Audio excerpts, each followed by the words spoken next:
Cabinet committee on செக்யூரிட்டியில் Narendra மோடிக்கு அடுத்ததாக அமித்ஷா, ராஜ்நாத் சிங், ஜெய்சங்கர் போன்றவர்கள் எல்லாம் இருக்கிறார்கள். அந்த கூட்டம் பிரதி தினம் நடந்தது.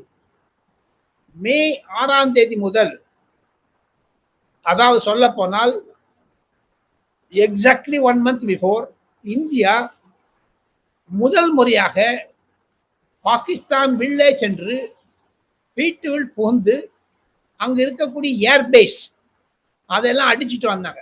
அதற்காக பல ஒருங்கிணைப்பு கூட்டங்கள் இருந்தது. அதில் அமித்ஷா பிஸியாக இருந்து விட்டார். அதனால்தான் தமிழகம் வரவில்லை என்பதுதான் ஐபிசி தமிழ் நேயர்களுக்கு சொல்லிக் கொள்ள வேண்டும். இனி அவர் ஓப்பன். இப்ப பீகாருக்கு போயிட்டு வந்துட்டாரு, மகாராஷ்டிரா போயிட்டு வந்துட்டாரு, தமிழ்நாடு போறாரு.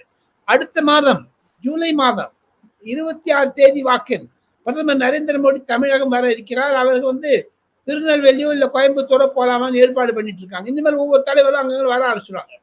அதுல எடப்பாடி பழனிசாமி சரி, மீதி யார் யாரை சேர்க்கிறாங்களோ அவங்களாம் ஒன்று சேர்க்க வேண்டும் என்று ஒரு யோசனை பேரில் செய்ய ஆரம்பித்து விட்டார்கள். எடப்பாடி பழனிசாமியுடைய கை ஓங்கும் இனி.